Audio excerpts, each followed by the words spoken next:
jakwe buli wona musi tubulabye yimusama sotunule waggulu kununulibwa kwafefenna kusembedde. Program Manya ebiro teweetaaga kugisubwa. Tuula tuyige. Tuula tuyige.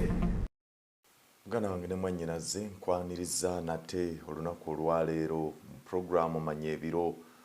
Programu bulijjo mwe tulabira ebiseera mu bunnabbi era mwe tuyigira obunnabbi obw'ekiseera eky'enkomerero Mukama waffe bwe yatuwa okusobola okutuyamba okutegeera ebigenda mu maaso mu nsi. Olw'ekyo tusobole okuba nga tugumye naye bw'abutuwa atugumya nti ali wamu naffe. Weebale okubanga owuliriza, weebale okubanga olaba awo w'ogalamidde mu ddiiro lyo, w'ogalamidde mu kisenge kyo, w'otudde awo, Mukama akumpeera omukisa era ayongere okubeera naawe. Tugenda mu maaso n'ekitundu kyaffe akabonero ka Katonda n'enkovu y'ensolo, ekitundu ekyokusatu ekimaliriza ekisembayo. Mukama yeebala atukuumye, yeebala atulabiridde.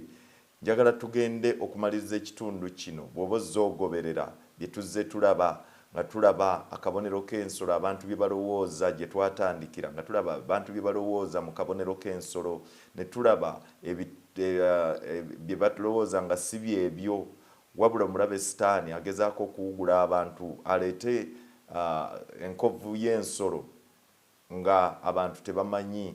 Kabonero ka Katonda n'enkovu y'ensolo, ekitundu ekyokusatu kyekyokuyiga kyaffe enkyeno y'olwaleero. Naye nga tetunnaba kukitandika, nja kusaba weewombeeke awo w'oli tusabe.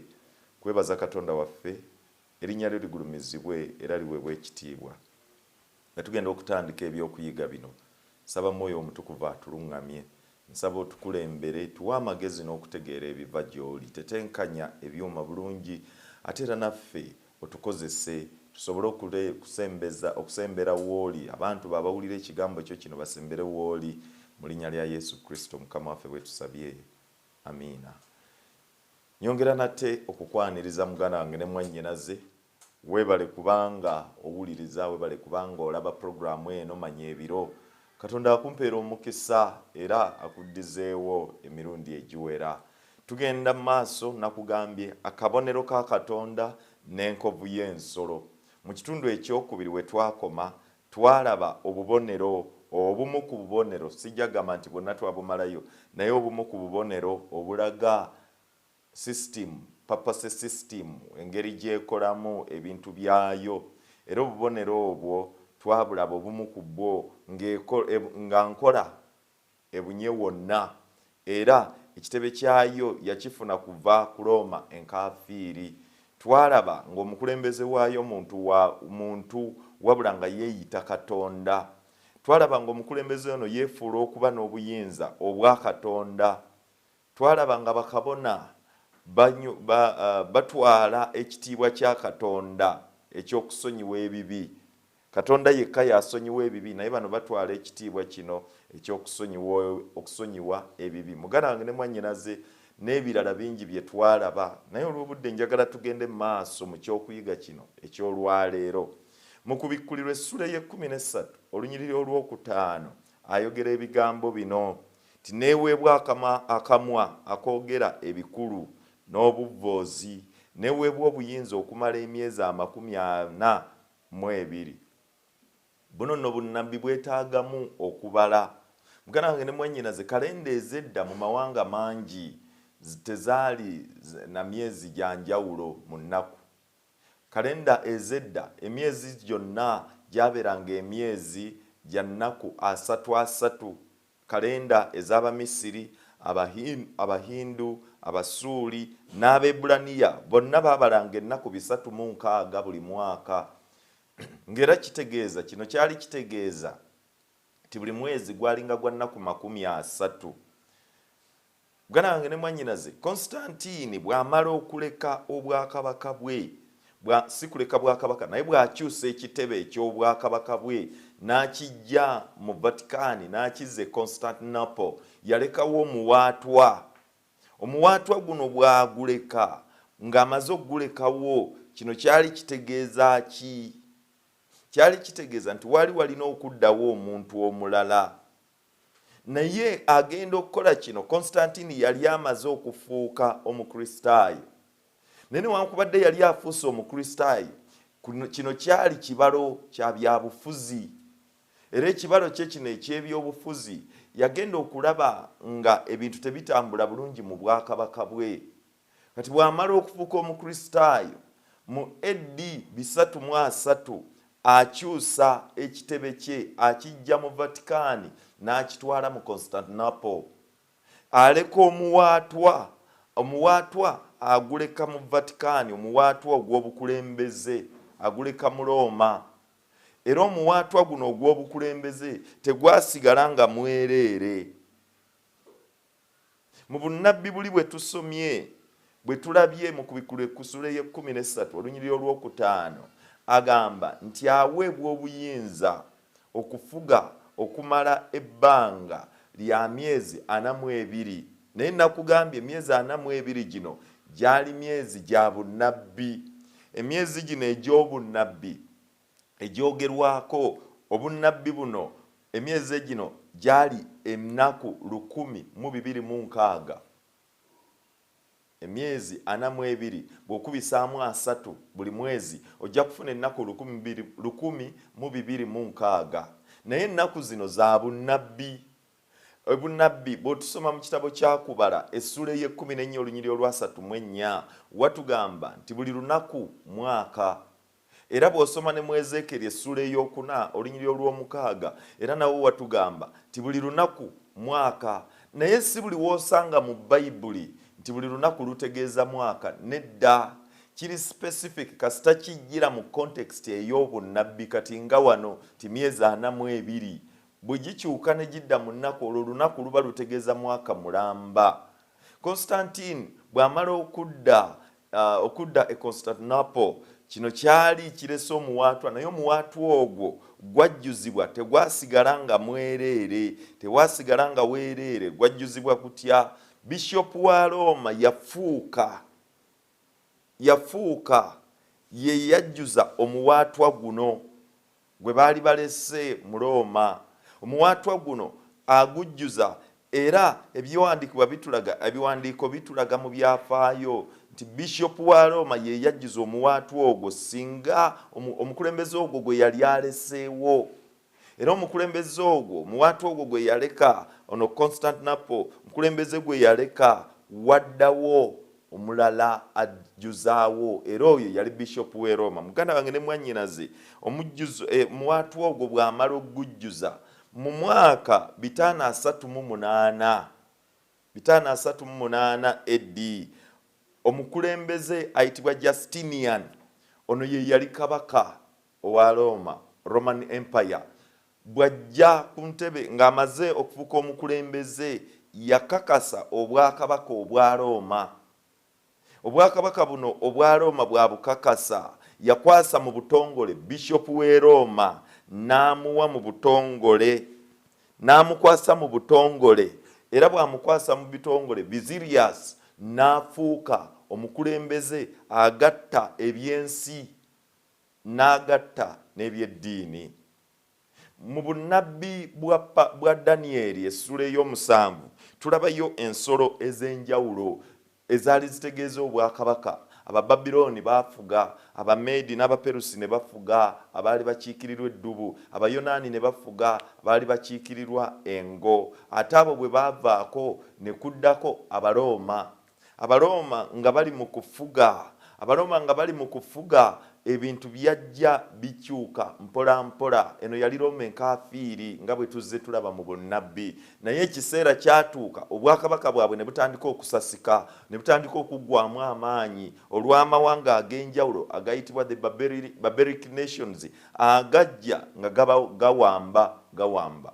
Naye mu mawanga gano mwalimu amawanga agamu 3 agogerwako obwakabaka buno nga bukutuse mufuddemu obwakabaka 10 waliwo amawanga 3 agaviirawo ddala getwalaba emabega mu bunnabbi. Amawanga ago baali aba Herul, Vandals ne Ostrogoths.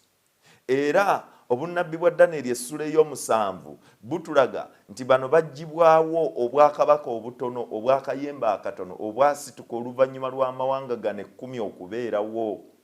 Bano bagenda baggyibwawo era akayembe kana katono twakalaba nga bwe buyinza obw'obwa papa, the papacy system. Kati mu mbeera efaanana bw'etyo mu mwaka 4 AD 493 papa ayitibwa Zeno yasiguukulula obwakabaka obwasooka obw'Abaherul. Era mu mwaka 534 aba Vandals nabo ne basiguukululwa ne bavaawo. Kati mu mwaka 538 mu 538 abasajja abayitibwa aba Ostrogoths ne basiguukululwa. Ekigambo kusiguukululwa is uprooting, ne baviirawo ddala obutaddamu na kubeerawo. Era guno gwe mwaka ng'amaze okubasiguukulira ddala okubajjawo ng'ayambibwako Justinian, bano tebaddayo kubeerawo. Bisirius ng'ayambibwako Justinian, bano tebaddayo kubeererawo ddala. Aba Ostrogoths be yasembayo mu mwaka 538 era oluvannyuma lw'okubajjirawo ddala Justinian n'amulangirira ng'omukulembeze ow'oku ntikko ow'ebyeddiini n'ow'ebyobufuzi. Muganda wange ne mwannyinaze, bino byonna byaliwo mu bunnabbi. Naye mu kubikkulirwa essula ye-13 olunyiriri olw'10 atugamba ebigambo bino nti omuntu yenna bw'ayagala okunyaga anyagibwa, omuntu yenna bw'atta n'ekitala kimugwanira naye okuttibwa n'ekitala. Awo we wali okugumiikiriza n'okukkiriza kw'abatuukirivu. Omuntu yenna bw'anyagibwa bw'atta n'ekitala alittibwa n'ekitala. Mu mwaka 1797 Napoleon Bonaparte yasindika Bathia e Roma agenda agikubeera. Napoleon Bonaparte yali alwanye entalo ng'agenza awamba buli wamu. Naye bw'agenda ng'awamba buli wamu agenda okutunulatunula eruuyi n'eruuyi ng'ensi yonna obuyinza bwokka obusigadde nga bwe bukyamulemeseza bwali Roma. 1797 kwe kusindika Genowe ayitibwa Bathia agenda alumbe Roma. Naye bw'atuukayo omwaka ogwo ne bimulema. Obunnabbi bwagamba alifugira emyaka 1206 nga bwe tulabye egy'emyezi 42. Kati okuva 538 1797 emyaka 1206 gyali teginnaggwaayo obunnabbi okutuukirira. Byatuukirira mu mwaka 1798 Napoleon Bonaparte yaddamu n'asindika omusajja we omulwanyi w'amaanyi Bathia, General Bathia, n'addamu n'alumba Roma. Era bw'addamu n'alumba Roma n'awamba papa eyaliyo, Papa Pio ow'omukaaga, n'amutwala mu bunyage. Era bw'amutwala mu bunyage bw'amutuusa Valence mu France 1799 gye baali 98 gye baamusibira, naye mu 99 n'afa. Ekiwundu ne kituuka ku bwakabaka buno, ku buyinza buno. Era ekiwundu kino kye twalaba mu ky'okuyiga ekiwedde ng'obunnabbi bugamba ku bikkulirwa essula ye-13 nga butulaga nti ekiwundu ekyo ne kiwona. Mu 1926 ekiwundu ekyo kyawona. Era ekiwundu ekyo bwe kiwona oluvannyuma lw'endagaano eyateekebwako omukono Gaspari ne Mussolini, endagaano ebwe eteekebwako omukono, ekiwundu ekyo kyawona, obwa papa ne buddawo. The papacy system neddawo. Ku mirundi guno weebuli bw'amaanyi, abantu bamuwa ekitiibwa, buli walaga wonna bamukubira emizira, bamwaniriza ng'omuzira, bamwaniriza ng'ow'amaanyi. Naye obunnabbi butugamba nti bino byonna nga bigenda maaso nti nekoze obuyinza bwayo kubikkulira 13 olunyiriri olw'12 atugamba nti nekoze obuyinza bwayo bwonna, nekoze obuyinza obw'ensolo ey'olubereberye mu maaso gaayo, nesinzisa ensi n'abatuulamu ensolo ey'olubereberye, eyawona ekiwundu ekyokufa. Obunnabbi buno bwatuukirira, eyawona ekiwundu ekyokufa buno bwatuukirira mu 1926 ekiwundu kino kyawonera ddala bulungi, era kaakati buli walaga bamwaniriza, bamusinza, bamugulumiza, bamuwa ekitiibwa. Naye atugambye ensolo ey'okubiri ejja muwa obuyinza.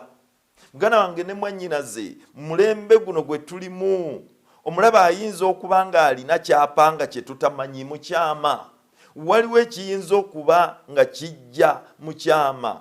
Muganda wange ne mwannyinaze, okunoonyereza kulaga nti embeera gye tulimu mbi, obulamu bweyongera kuba bubi, okunyigirizibwa kungi, ebirwadde bingi, enguzi ebitali birungi. Bw'otunuulira buli wantu wonna, abakola mu mirimu, abakola mu offices, buli office gy'otuukamu nguzi, okunyigiriza kw'abantu, okuttingana, bino bijambiya, bano masasi n'ebiringa ebyo. Ensi yeeyongera kuba mbi. Mu kiseera kino omuntu atya muntu munne okusinga bwe yanditidde n'ensolo. Era ekiro bwe kikwata buli muntu gw'oyitako omwekengera, si kiro kyokka naye n'emisana ttuku abantu battibwa. Mu mbeera ezifaanana bwe zityo tewakyali yeesigika. Okunoonyereza kulaga nti abakozi, bamaneja n'abakulembeze b'ebitongole n'abantu abalala bonna bakkiriziganya nti weetaagisa okubaawo omukulembeze omwesimbu. Naye mu bakulembeze bonna ne mu nsi ze tubadde tulowooza nti ziri bulungi, zirina abakulembeze abalungi, balina okulonda okulungi. Wano okulonda okwaggwa mu Amerika mwalaba ebyaliwo, abantu nga beekalakaasa nti batubbye, ne balumba ne White House, ne balumba Senate, ne bagiyingiramu, ne batandika okwonoona ebintu. Poliisi n'ebiyingiramu ne bakubatiya gaasi n'emiggo, ne bajjayo ne bakwata. Embeera mu buli nsi yeeyongera kuba bubi, okwekalakaasa. Guno muliro ogwekoleza gwokka mu bibira, gano mataba, ono musisi, bino birwadde, gano gawuka ga virus n'ebiringa ebyo. Naye ani mukulembeze ki ayinza okumalawo okubonaabona kuno? Mukulembeze ki ayinza okumalawo okunyigirizibwa kuno? Tewali mulembe gwali gubonyeebonye nga guno. Ebirwadde, okuttibwa, ani ayinza okumalawo embeera efaanana bweti? Kana wange ne mwannyinaze, njagala okutegeeza obukadde n'obukadde bw'abantu bukaaba, era nga bwetaaga omukulembeze omwesimbu. Naye agenda kuvaawa? Njagala okutegeeza muganda wange ne mwannyinaze, omukulembeze yekka asobola okutuyamba mu mbeera eno tamanyikiddwa. Tosobola kunoonya mu bantu n'omusangamu, tosobola kunoonya wantu wonna n'omugjamu. Ensolo eyakubikkulirwa 13 ne 14 buyinza bwa ddiini. Era eddiini eno eyagwa ng'ebonyaabonya, eyigganya abantu, ayisika. Obuyinza buno busika abantu bonna against the creator, obutasinza mutonzi.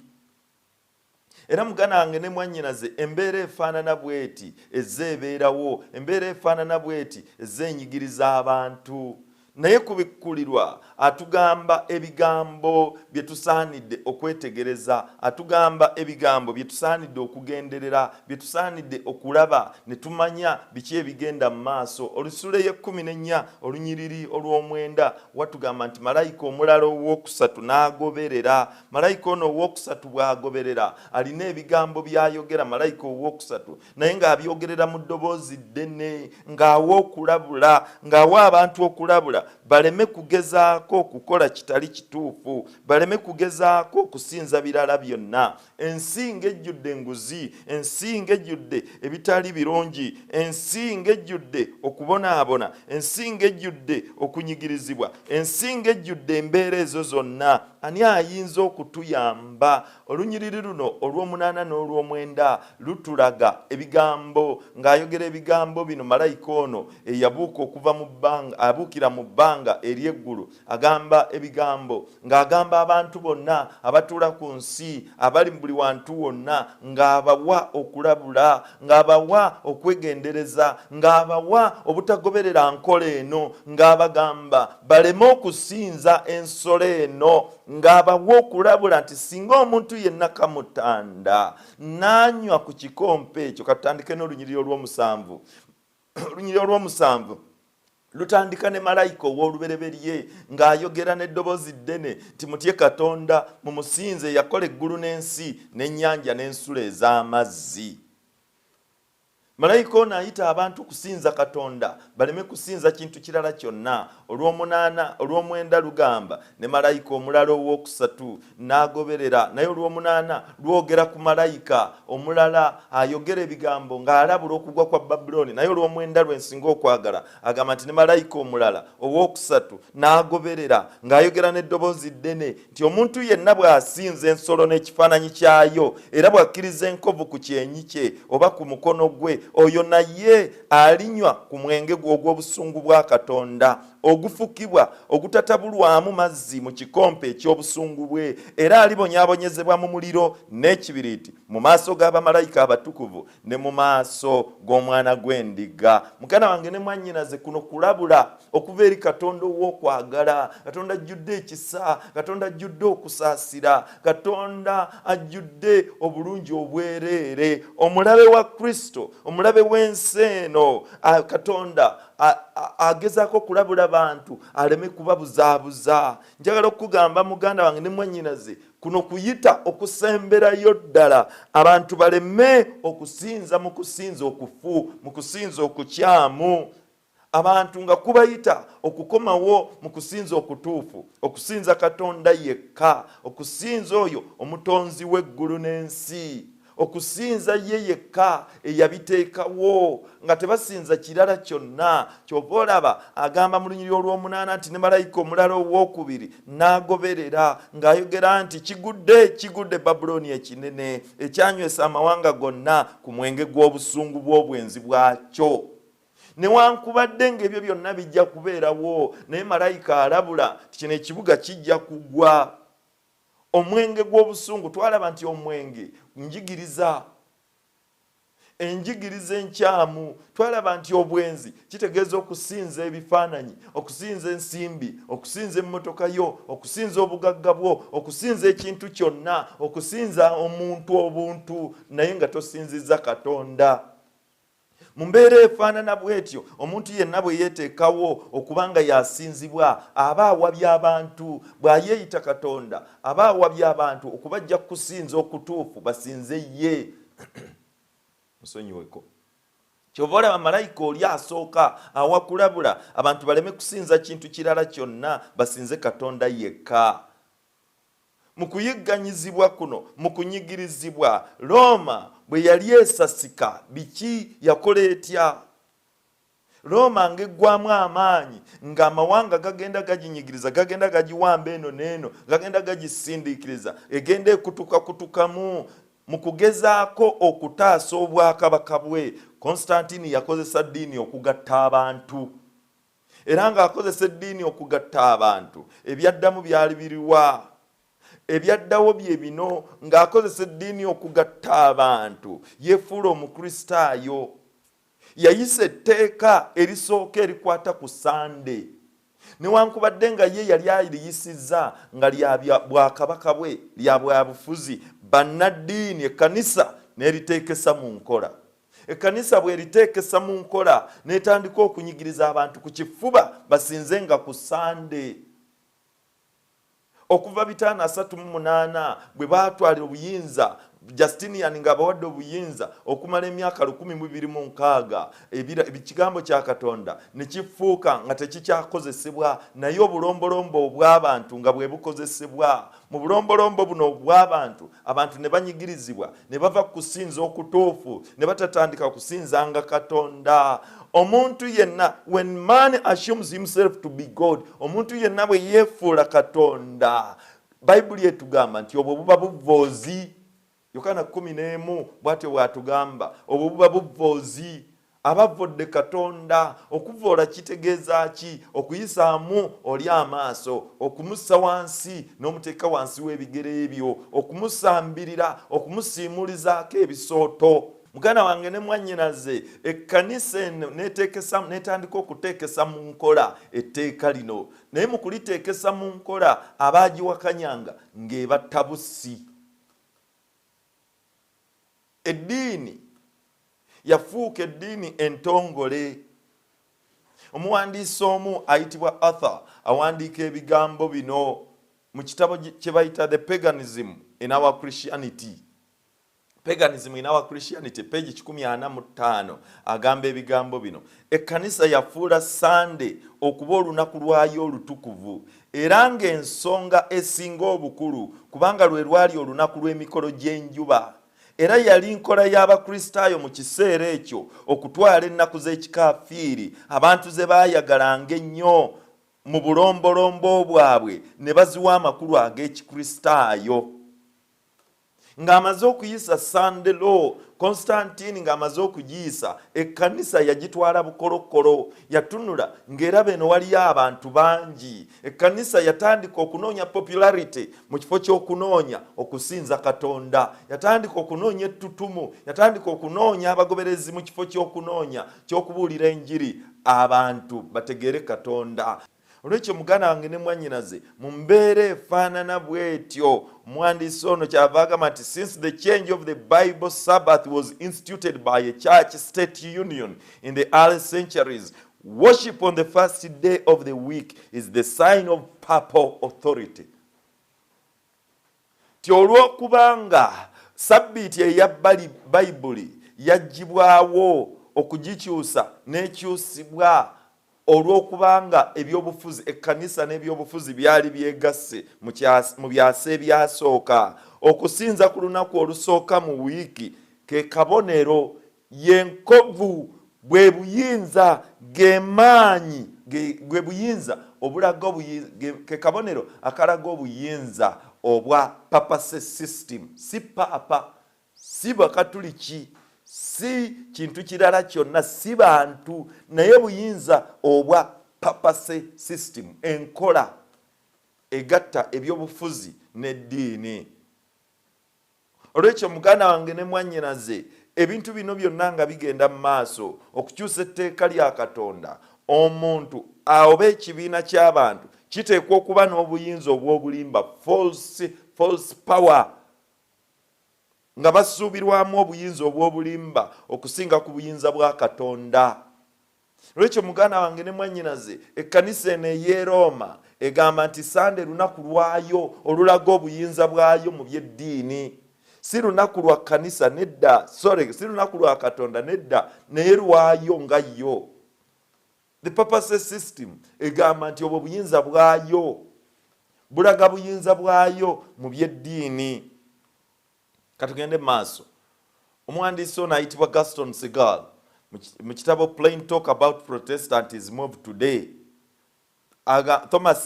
Thomas Richardson awandiika ebigambo bino page 213, agamba bwe kityo okukuuma Sunday eri abeeyita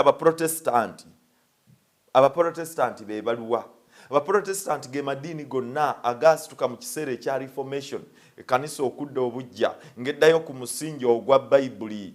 Amadiini gonna, muno mwe muli ba Methodist, muno mwe muli the Anglican Church, muno mwe muli the Pentecostals, aba Seventh Day, aba Advent, the Baptists, ne mubeeramu n'abalala bonna, Abakristaayo abalala bonna. Ebiseera ebyo mwe basitukira nga bwe twayiga mu kyokuyiga kyaffe lwaki amadiini mangi. Mu biseera ebyo nga basituka the Lutherans n'abalala ago gonna ge gayitibwa the Protestant churches.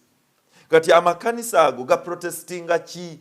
They were protesting, bali bawakanya enjigiriza eye Roma, eye kanisa ye Roma. Mu kugiwakanya nga bagamba bino bikyamu nga bwe twalaba mu kyokuyiga kiri. Kakati mu mbeera efaanana bw'etyo n'omuwandiisi agamba ebigambo bino ng'agamba nti bwe kityo okukuuma Sande eri abeeyita abaprotestanti baba bakakasa newankubadde boogera kirala baba bakakasa mu buyinza bwa ekereziya kanisa katolika, kanisa ey'e Roma. Muganda wange ne mwannyinaze, bino byonna bitulaga nti amaanyi gano agakozesebwa, obuyinza obukozesebwa si buyinza bwa Katonda obwakozesebwa, wabula buyinza bwa nkola, the papacy system. Katugende mu maaso mu kitabo ekirala kye bayita American Catholic Quarterly Review kyafuluma July 1883 agamba bw'ati ti mazima ekkanisa y'e Roma ekakasa nti ekikolwa ekyokukyusa Sabbiiti ye yakikola era yenkovu ey'obuyinza bwayo mu by'ekkanisa n'ensonga z'eddiini. Wetegereze noti nga akagambo yenkovu, omutwe gwaffe gugamba akabonero ka Katonda n'enkovu ey'ensolo. Akabonero ka Katonda n'enkovu ey'obuyinza obw'ebyensi. Muganda wange ne mwannyinaze, akabonero ka Katonda kalina enjawulo ku nkovu ey'ensolo. Akabonero ka Katonda kafaanagananga. Akabonero ka Katonda, it's a counterfeit eya Sabbiiti ey'amazima. Si nnamba gye bagatta, esi visa kaadi leero nayise nayo. Bagenda ne babibala ne balimbalimba abantu nti bw'olaba akagamba ako visa bukagatta kavaamu 666. Muganda wange ne mwannyinaze ebyo bifu. Muganda wange ne mwannyinaze si bituufu. Ye ne bw'okigatta ne kivaamu ekyo, bw'ogatta ebyo si muwendo gw'ogatta. Muganda wange ne mwannyinaze, it is not a barcode, nedda. Si national card, nedda. Si driving permit, nedda. Si ATM card, nedda. Akabone enkovu y'ensolo muganda wange ne mwannyinaze si 666. That is a disguise. Eyo nkola kiwuguko Sitaani kyaleeta okubuzaabuza abantu ba Katonda bave ku kituufu ayiseewo ekikyamu. Amaanyi mangi nnyo gateekeddwa ku Google, ku radio, ku ma TV, buli wamu wonna, ku social media, mu buli kintu kyonna, social media clips na buli kantu konna, buli akafuluma 666, buli akafuluma 666, buli omu ayigiriza 666, amanyi Bayibuli n'atagimanyi, asinza n'atasinza, akkiririza mu Katonda n'atamukkiririzaamu, buli wamu wonna, buli gw'olaba 666. Eno nkola ya mulabe kuwugula bantu kubajja ku kituufu. Muganda wange ne mwennyinaze, mu mpola mpola, mu mankwetu, mu kasirise ye ng'ayisaawo ekirala. Muganda wange ne mwannyinaze, njagala okuwa okulabula ti mwegendereze mu kasirise, mu bigenda mu maaso byonna, ebigenda mu maaso, okunyigirizibwa by'ensimbi, okunyigirizibwa mu bizinesi, okunyigirizibwa ku mirimu, ebirwadde, ebiki byonna, guno muyaga, ono musisi, gano mataba, guno muliro ogwekoleza gwokka, n'ebirala. Mukama waffe yatugamba Matayo 24 ti bwe bitanulanga okubaawo, amaaso gammwe mugatunulize eggulu, kubanga okununulibwa kwammwe kujja kuba kuli kumpi. Akabonero ka Katonda ye Sabbiiti ey'olunaku olw'omusanvu nga bwe tuzze tuyiga Ezekiel 2:12, era ne mbawa Sabbiiti zange okuba akabonero balyoke bamanye nti nze Mukama Katonda waabwe abatukuza. Isaaya kyava atugamba nti okuva ku mwezi okutuuka ku mwezi bonna abalina omubiri mu nsi empya banajjanga eri Katonda ku lunaku olwa Sabbiiti okusinzanga. Kano ke kabonero akalaga obuyinza bwa Katonda akatuweebwa nga n'ensi tennayingira mu kibi. akaweebwa Katonda mu wiiki ey'obutonzi bw'amala okutonda mu nnaku omukaaga n'akwasa Adamu nga bwe twayiga, n'akwasa Adamu olunaku olw'omusanvu sabbiiti. Bw'amukwasa olunaku luno olw'omusanvu sabbiiti, kabonero akalaga obuyinza bwa Katonda. Katugende mu maaso muganda wange ne mwannyinaze. Wulira Pope Benedict ow'e16 yayogera ebigambo bino mu Juni nga 6, 2002 mu mwaka ogw'2022 agamba nti ebyetaago by'okukola tebiyinza kulemesa abantu kufuna budde buno obwetaagisa ennyo. Budde ki obwetaagisa ennyo? Obudde obwetaagisa ennyo bw'agamba bwe buliwa. Pope Benedict agenda mu maaso n'ayogera ebigambo bino. Sande lulina okuba olunaku olw'okuwummula. Not the word lulina, must. Ti Sande lulina okuba olunaku, must. Lulina teeka kifuba. Bwe binaatulema mu mirembe tujja kukozesa ekifuba. Sande lulina okuba olunaku olw'okuwummula, abantu basobole okubeera ne famire zaabwe era ne Katonda. Omuntu bw'alwanirira Sande aba alwanirira ddembe ly'abantu. Lowooza owulidde ti bw'olwanirira Sande olwanirira ddembe ly'abantu. Tolwanirira bya Katonda naye oba olwanirira eddembe ly'abantu. Human right, freedom of the people. Basebo ne bannyabo, okwagala kw'abantu bulijjo kukontana n'okwagala kwa Katonda. Ebigendererwa by'abantu bulijjo birwanagana n'ebigendererwa bya Katonda. Lwaki? Kubanga omuntu mwonoonyi. Kivola Katonda ne bwe yali ayogera ne Ezekiel yamugamba mortal man, mwonoonyi gwafa. Isaya 6:18 agamba zinsanze nze omwonoonyi, ndabye Katonda ngenda kufa. Muganda wange ne mwannyinaze, fe abantu tuli boonoonyi. Ebirowoozo byaffe okufumiitiriza kwaffe kuteekereza kya lunyolo, okufumiitiriza kwaffe, ebirowoozo byaffe, amagezi gaffe, buli kye tukola kyonna birwanagana ne Katonda. Lwaki? Omuntu bwe yayonoona obwongo bwe bwatandika okufugibwa Sitaani. Ensonga lwaki omwana bw'azaalibwa teri amuyigiriza kubba, atandika kubba yekka. Omwana bw'oba omuzaala teri akugamba kulika eryana eribbi, okuzaala eribbi. Nedda, akaana nga kalungi, nga kalabika bulungi, webale kuzaala. Naye kumbe ono gw'ozadde Sitaani yamuwamba dda. Yamuwamba tannazaalibwa, yamuwamba tannatondebwa mu lubuto lwa nnyina. Naye amawulire amalungi ge gano. Mukama waffe Yesu Kristo yajja n'akutula enjegereza ez'ekibi.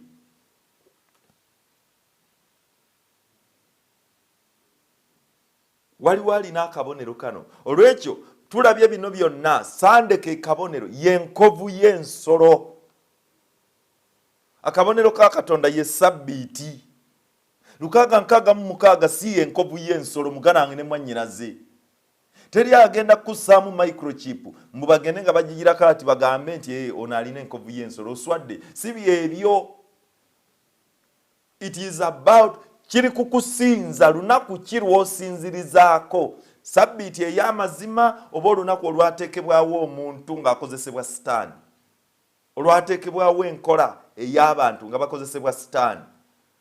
Osinza ku sabbiiti eya Saturday ey'olunaku olw'omusanvu mu wiiki oba ku lunaku olusooka mu wiiki olwa Sunday. Ekyo kye kigenda okukola enjawulo. Yegenda kaliko ekabonero ka Katonda sabbiiti ey'omusanvu eya Saturday ey'olunaku olw'omusanvu, ate eno y'enkovu y'ensolo Sunday olunaku olusooka mu wiiki. Ekibuuzo, waliwo alina enkovu y'ensolo kaakati? Nedda, tewali n'omu. Okutuusa ekiragiro lwe kiriweebwa ne bayisa nti Sunday law.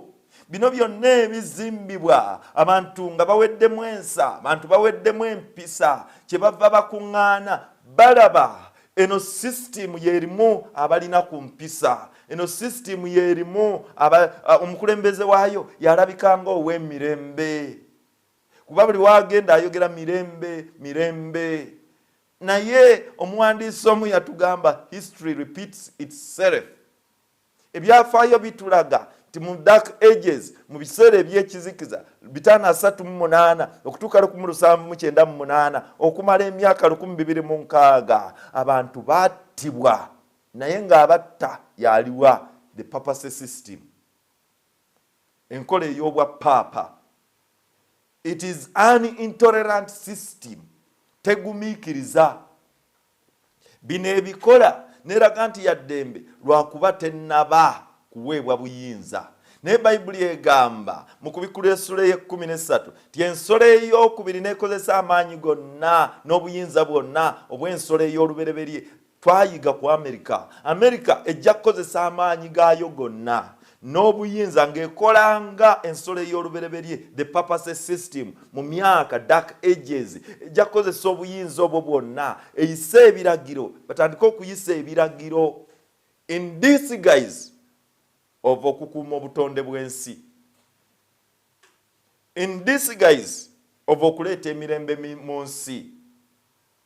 Bw'owulira bano Bataliban, bano ba ISIS, bano simanyi ba Hezbollah, bano baani, bano ba Al-Qaeda, bano twala tugende Al-Shabaab, byonna ebyo bigenda mu maaso. Sitaani ateekateeka, sitaani ayagala kumatiza nsi nti tewakyali mirembe ku nsi, sitaani ayagala kuteekawo mbeera bantu kulaajana, abakulembeze okuba abanyazi, abakulembeze okubba ensimbi, abakulembeze okuba nga si beesigwa, emirembe okuggwaawo, obutemu okweyongera, obunyazi, abantu okuyita obwereere, ate nga gavumenti eri the American system yewagira timubaleke dembe lyabwe. Ekyo ne kikosa obwongo bw'abamu. Kyova olaba raping eyeyongedde, ebintu ebibi byeyongedde, okutulugunya abantu.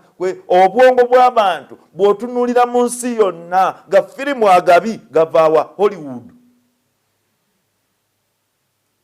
ga firimu agabi, enjogera ey'obuwemu, kwambala obwereere, obutasaamu bantu kitiibwa, obutaba, byonna ebyo tebiva walala USA.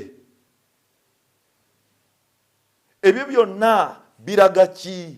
Tejja kutandika okukola n'ebirala ebisingakaawo. Obusiyazi be basaamu ensimbi, be bawagira USA, ensolo ey'okubiri twagiyigako.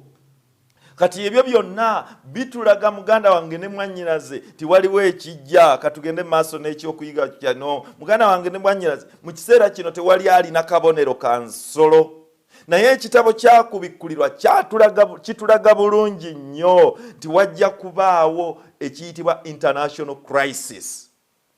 Yembeera gye tulimu kati, it is an international crisis. COVID virus, ate bano kutta, ate bino ntalo, ate obutujju, it is an international crisis. Ate ebyensimbi okudobonkana mu nsi yonna. Tuuka wonna w'oyagala, wali otambulira siringi emitwalo 2.5, sorry, wali otambulira omutwalo gumu, otambulirawo mitwalo 2. Wali otambulira ogumu 2.5, otambulirawo 2.5. So kuva jembo okutuuka wano nkozesa 10. Magenda n'amadda. Lwaki? Embeera efaanana bwetyo omuntu kutuuka mu mbeera emwetamise ebintu byonna nga ensimbi zakola tezimumala. In financial crisis, bw'ojja weetegereza sanctions zijja zigezesebwa ku mawanga. Oyo tumutaddeko nati, talina kutunda, talina kusuubula. It has been an experiment. Balabe kikola, kati kikola. Bakikakasizza kikola. Kyekiri kyayogera mu kubikkulira 13 ti omuntu yenna alema okutunda newankubadde okugula okuggyako ng'alina enkovu y'ensolo. Kyeruwa enkovu y'ensolo si kirala ye Sande, ng'akkiriza okusinza ku Sande. Omuntu yenna alema okutunda newankubadde okugula. Olwekyo muganda wange ne mwannyinaze tewali muntu yenna alina okutuusa etteeka lwe linaayisibwa nga bamaze okussaawo embeera eya crisis mu nsi yonna. Abantu bonna batunule nga tewali mukulembeze mwesigwa. Buli mukulembeze tebamwesiga, alina byakola bye batayagala, alina basse bye batayagala. Kati mu mbeera efaanana bwetyo banoonye anaayitibwa moral leader, alimu ku mpisa, alimu obuntu bulamu. Bw'otunula wonna noonya omundage. Era ensi ejja kukyuka egambe si mulala, leka tukozese enkola eno, the papacy system yejjo tuyamba. Olwekyo muganda wange ne mwannyinaze, he will use Sunday worship to accomplish this. kinajja kimaliriza ng'akozesa kusinza ku Sunday. Papa Benedict yagenda maaso n'agamba bw'ati, Sunday lunaku lwa Katonda ate era lw'abantu. Olunaku buli omu lwateekwa okuba ow'eddembe, ddembe lya famire ate era ddembe eri Katonda. Yokaana 14 olusooka okutuuka ku lwokutaano Yokaana 14:15. No. Makko essula ey'okubiri olunyiriri olw'abiri-mu-omunaana. No, Matayo 12 olunyiriri olw'omunaana agamba bw'ati, tikubanga omwana w'omuntu ye mukama wa Sabbiiti. Omwana w'omuntu ye mukama wa Sabbiiti. Matayo 12 olunyiriri olw'omunaana bw'atyo bw'atugamba. Ebyo ebigambo Yesu Kristo ye yabyogera. Statement yene egambe Sunday lunaku lwa Katonda ate era lw'abantu. Luli lunaku lwa mutonzi, si lw'abantu, lunaku lwa Katonda. Omwana w'omuntu akitegeeza ki? Omwana w'omuntu ye Yesu Kristo yayogerwako muganda wange ne mwannyinaze. Bw'osoma ne mu Makko essula ey'okubiri olunyiriri olw'abiri-mu-omunaana era statement eyo eddamu n'enywezebwa. Bw'osoma ne mu Lukka essula ey'omukaaga olunyiriri olw'okutaano statement eyo eddamu n'enywezebwa. Muganda wange ne mwannyinaze, Sabbiiti si lw'abantu, Sabbiiti lunaku lwa Katonda. Yesu Katonda kyava ayogera ebigambo ti nemba wa Sabbiiti yange, my Sabbath. Bw'ogenda ekyo kiri mu Ezekieri 2 olunyiriri olw'12. Bw'ogenda mu Isaaya 5:8 olunyiriri agamba nti onookyusanga ekigere kyo okukijja ku Sabbiiti, Sabbiiti yange, n'ogiyita ekiwummulo. Ekigambo ekigere mu Lwebbulaniya gaali makulu agaali gategeeza ki? Ibulayimu Katonda bw'aba amuyita amugamba wonna wonna alinnyanga ekigere wanaabanga wawo. Kati ekyo mu buwangwa bwabwe kyali kitegeeza nti ekigere kiraga bwannannyini. Kati bw'agamba mu Isaaya 5:8 nti bw'onookyusanga ekigere kyo n'okijja ku Sabbiiti zange n'otagiyita yiyo. Papa Benedict bw'agamba nti Sunday lunaku lw'abantu aba mutuufu, kubanga Saturday Sabbiiti olunaku olw'omusanvu lwe lunaku lwa Katonda. Tugende maaso muganda wange ne mwannyinaze. Ellen G. White agamba nti bonna abakuuma Sabbiiti eya Bayibuli bajja kulangirirwa okubeera abalabe b'amateeka n'obutebenkevu. Bajja kubalibwa nga baleeta obutali butebenkevu era aboonoona, era abaviirako obusungu bwa Katonda okubuubuukira ensi. Great Controversy page 592 bw'atyo bw'agamba. Yokaana 14:15 kyava atugamba ebigambo bino nti obanga munjagala munaakwatanga ebiragiro byange. Obanga munjagala munaakwatanga ebiragiro byange. Mu biragiro bino mwe muli Sabbiiti, mwe muli olunaku lwa Katonda olutukuvu Sabbiiti lwayogerako. Agenda maaso n'atugamba mu Isaaya 8:16 sibira ddala okutegeeza ossa akabonero ku mateeka mu bayigirizwa bange. Kubikula 18 atugamba nti okutegeeza kwa Yesu. Kati wano bw'agamba okutegeeza, kubikula 19 atugamba nti okutegeeza kwa Yesu ye mwoyo w'obunnabbi. Olwekyo muganda wange ne mwannyinaze, okutegeeza kwayogerako wano mu Isaaya mwoyo wa bunnabbi. Sibira ddala okutegeeza, yigiriza ddala obunnabbi. Ossa akabonero ku mateeka mu bayigirizwa bange. Amateeka ago okuva 2 byayogerako ke kabonero ka Katonda akalaga obuyinza bwe kuva 2:8 paka ku 11. Ke kalaga obuyinza bwe, ke kalaga obukulu bwe, ke kalaga nti ye mutonzi w'eggulu n'ensi. True Sabbath worship reminds us of the Creator and the Savior. It gives people joy. Okusinza ku Sabbiiti ey'amazima kujjukiza abantu omulokozi. We wali kyava atugamba mu Isaaya 5:8 ti Sabbiiti zange n'oziyite essanyu. Litujjukiza ti Katonda ye mutonzi. Litujjukiza ti Katonda ye nannyini bintu byonna. lutujjukiza nti bwe twayonoona twali tetusobola kwejja mu kibi, Katonda n'ajja n'atufiiririra n'atulokola n'atujja mu kibi. Kyova olaba bw'afa ku lunaku olwa Friday awummula, era nga bwe kyali ti omuntu yamutonda ku lunaku olwa Friday olw'omukaaga n'awummula ku lw'omusanvu, ne mu kufa amununula ku lunaku olwa Friday n'awummula mu ntaana ku lw'omusanvu. Ku lusooka mu wiiki avaayo ng'omuwanguzi, naye nga tannafa wali agamba ekigambo nti kiwedde, it is finished. Omuntu anunulibwa, kiwedde, sitaani alinnyiddwako, kiwedde, ekibi kitandise okumalibwawo, kiwedde, omuntu alina eddembe, muganda wange ne mwannyinaze. Olwekyo kiwedde, sabbiiti yange njeddiza n'amakulu gaayo.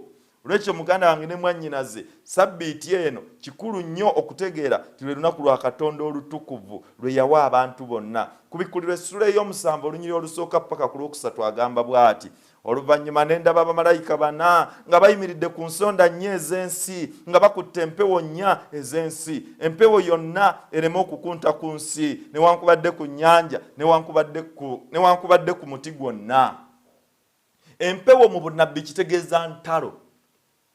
Kati bamalayika bayimiridde bawaniridde eri, bagira bakyalindako entalo ezo ez'okunyigiriza abakristaayo zirinde, ab'amazima zirindeko, abakkiririza mu kigambo kya Katonda. Agenda mu maaso n'agamba ati nendaba, olunyiri olwokubiri, nendaba malayika omulala ng'alinnya okuva ebuvanjuba, ng'alina akabonero ka Katonda omulamu, n'ayogerera waggulu n'eddoboozi ddene ng'agamba bamalayika abana abaaweebwa okwonoona ensi n'ennyanja. Malayika ono olunyiri olwokubiri atugambye alina akabonero ka Katonda omulamu, ye sabbiiti ye.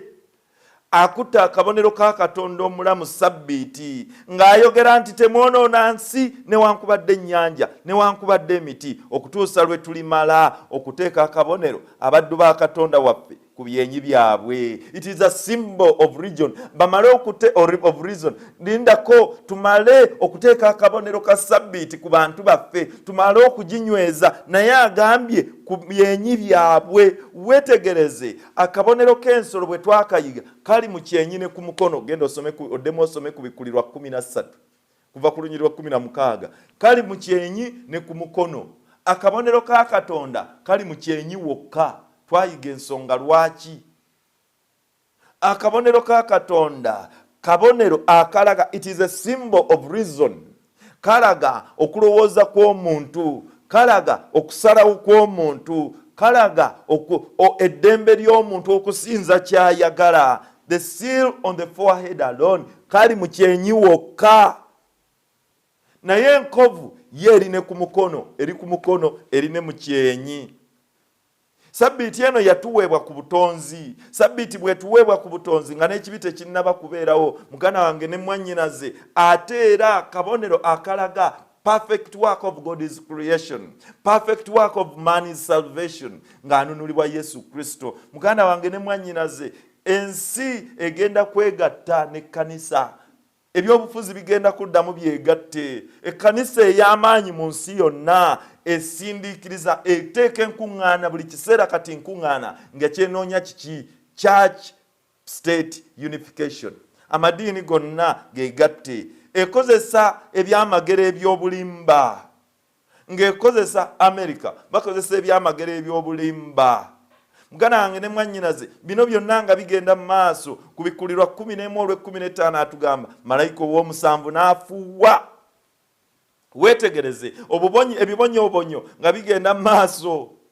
Ebibonyoobonyo bigenda mu maaso. Ebibonyoobonyo biri omusanvu bye nagambyeko nga bigenda mu maaso. Malayika ow'omusanvu afuuwa ekkonderere. Malayika ow'omusanvu n'afuuwa, ne wabaawo amaloboozi amanene mu ggulu nga boogera nti obwakabaka bw'ensi bufuuse bwa Mukama waffe era bwa Kristo we, era anaafuganga emirembe n'emirembe. Muganda wange ne mwannyinaze, waliwo omusajja omu yali muyimbi. Omusajja ono nga muyimbi wa orchestra. yayiika era omusajja ono ng'ayiiya nnyo ng'afunyemu ensimbi mpitirivu naye ekiseera kyatuuka nga si musanyufu talina mirembe ali depressed omusajja ono bw'abanga talina mirembe ali depressed atandika okunoonya ki kyakola ayagala okwetta ng'ayiyiza emirundi n'emirundi biganye naye bw'agenda mu maaso awulira nga yennyise aganoonya ki ekinaamuwa emirembe aba akwatakwata mu bitabo n'asoma n'akwata ekitabo kyakubikkulirwa n'atandika okusoma bw'atandika okusoma asangamu ebigambo bino bye tusomye mu kubikkulirwa essula y'e11 olunyiriri olw'15 nti obwakabaka bwa Kristo ti obwakabaka bw'ensi bufuuse bwakabaka bwa Mukama waffe era bwa Kristo we era anaafuganga emirembe n'emirembe. Omusajja ono n'atandika okuwandiika ng'aluŋŋamizibwa Mwoyo wa Katonda n'awandiika oluyimba abantu bonna lwe basinga okwagala. Haleluya, haleluya. Oluyimba olwo bw'aluwandiika ebigambo by'awandiika nga bw'asoma ebitabo. Handel's Messiah yawandiikibwa mu 1741 agamba kubikkulirwa 14:12 ti awo we wali okugumikiriza kw'abantu abakwata ebiragiro bya Mukama Katonda n'okukkiriza kwa Yesu. Muganda wange ne mwannyinaze omusajja ono agenda mu maaso ng'asoma atuuka ku kubikkulirwa 5:12 nga waliwo ebigambo. Omusajja ono Handel awulira ebigambo bino ng'aboogera mu n'eddoboozi ddene nti worthy is the lamb.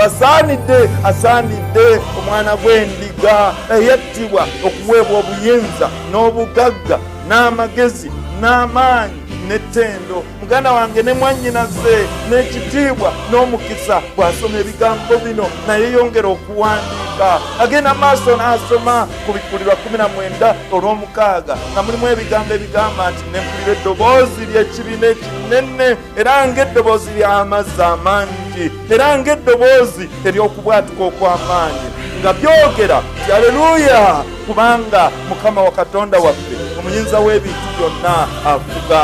Agenda maaso n'asoma ne yeetegereza mu kitabo kino era ekyakubikkulirwa 19 olunyiriri olw'16 ng'agamba ebigambo bino yeri alina ku kyambalo kye ne ku kisambi kye erinnya eriwandiikiddwa kabaka w'abakabaka era Mukama w'abakama kwe kuyiiya oluyimba olugamba nti haleluya, haleluya, haleluya, haleluya, King of kings and Lord of lords. Muganda wange ne mwannyinaze oluyimba olwo bw'aluyimba lumuzaamu amaanyi.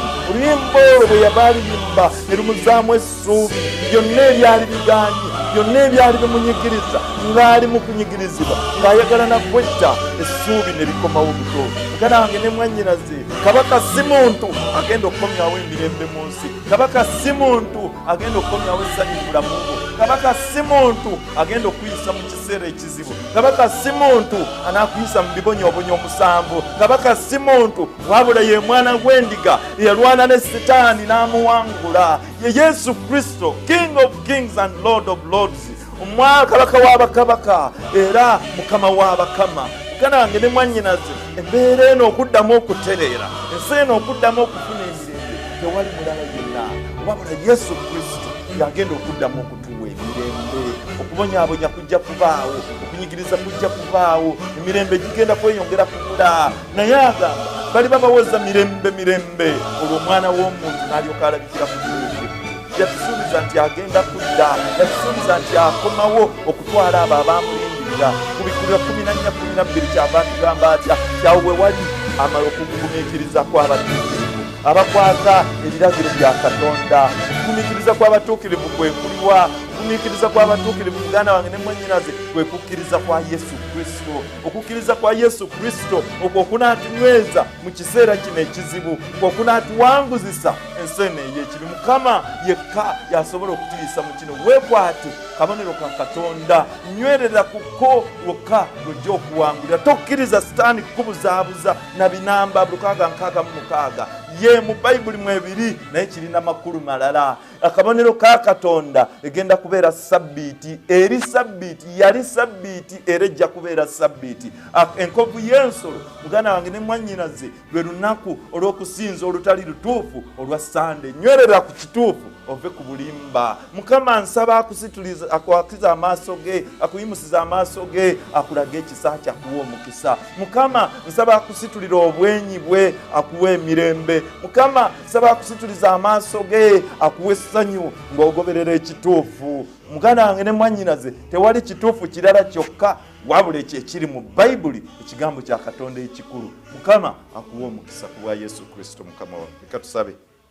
Katonda kitaffe omulungi ow'omu ggulu, erinnya lyo ligulumizibwe era liweebwe ekitiibwa. Weebale kubanga oyogera naffe, weebale ne leero oyogedde naffe. Saba Kitange oyongere okutuyigiriza, oyongere okutugumya, oyongere okutulaga ekituufu. Erinnya lyo ligulumizibwe, litenderezebwe. Tuzze kumpi naawe otulage ebituufu, otulage amazima, ate era otunywereze mu mazima go. Tuwe okukkiriza kuli okwa Yesu Kristo kunywerere mu bulamu bwaffe, tusobole okuyita mu nsi eno ey'ekibi ku bwa Yesu Kristo Mukama waffe. Amiina.